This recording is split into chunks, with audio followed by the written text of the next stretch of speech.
I hope you all are doing great. Welcome back to our channel AglaSem Schools. Today in this video I will be covering chapter 6 of class 8 of history, that is viewers, iron smelters and factory owners. So let's discuss question and answers. Here question number 1 says, what kinds of cloth had a large market in Europe? So the answer is chintz, cautious or khasa and bandana. Further question number 2 says, what is jamdani? So the answer is jamdani is a fine muslin on which decorative motifs are woven on the loom, typically in grey and white. Further question number 3 says, what is bandana? So the answer is bandana is brightly colored and printed scarf for the neck or head. Originally, the term derived from the word bandhana and referred to a variety of brightly colored cloth produced through a method of tying and dyeing. Further, question number 4 says, who are the Agarias? So the answer is a group of men and women carrying basket loads of iron are called Agarias. Further, question number 5 says, fill in the blanks. Part 1 is, the word chintz come from the word dash. Answer is chintz. Second, Tipu's sword was made of steel. Answer is woods. Third, India's textile exports declined in the century. Answer is 19th century. Further, moving to our question number 6, which says, how do the names of different textiles tell us about their history? So the answer is, European traders first saw fine cotton cloth from India carried by Arab merchants in Mosul in present-day Iraq. Hence, they began to refer to all finely woven textiles as muslino. When the Portuguese first come to India in search of spices, they landed in Calicut on the Kerala coast in southwest India.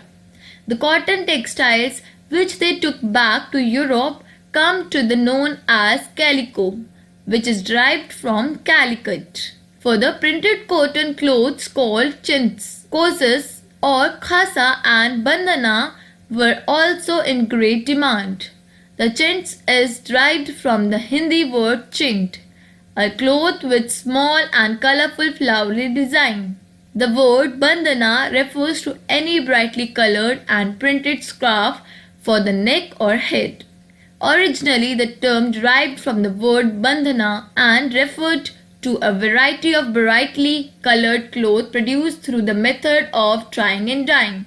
Further, moving to our question number 7, which says, why did the wool and silk producers in England protest against the import of Indian textiles in the early 18th century? So the answer is, textile industry had just begun to develop in England in the early 18th century. The wool and silk producers in England found themselves unable to compete with Indian textiles. They wanted to secure a market within the country by preventing the entry of Indian textiles. Therefore, they protested against its import.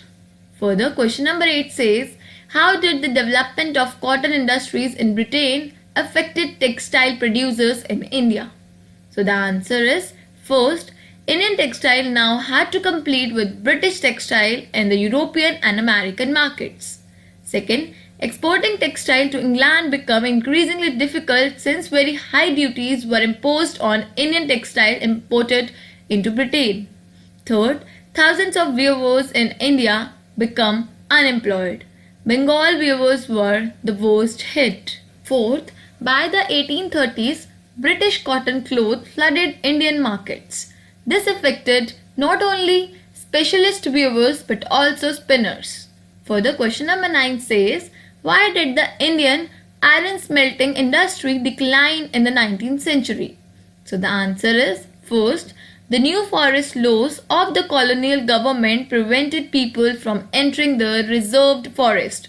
Now, it became difficult for the iron smelters to find wood for charcoal. Getting iron ore was also a big problem. Hence, many gave up their craft and looked for other jobs. Second, in some areas, the government did grant access to the forest, But the iron smelters had to pay a very high tax to the forest department for every furnace they used. This decreased their income. Third, by the late 19th century, iron and steel was being imported from Britain.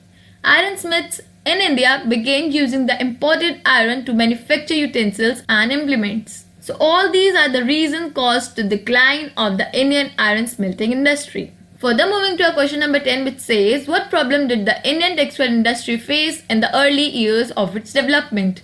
So the answer is, first, it found it difficult to compete with the cheap textile imported from Britain. Second, in most countries, government supported industrialization by imposing heavy duties on imports. This eliminated competition and protected newly born industries. But the colonial government in India refused such protection to local industries. However, during the First World War, when textile imports from Britain declined, Indian factories were called upon to produce cloth for military supplies. This boosted up cotton factory production in India. Further, moving to our question number 12, which says, find out about the history of a craft around the area you live. You may wish to know about the community of craftsmen, the changes in the techniques they use and the market they supply. How have these changed in the past 50 years? So guys, you can do it yourself. I have completed all the questions of this chapter in this video. I hope you like this video. And if you have any query or any doubt related to any of the questions discussed, please put your query in the comment section below.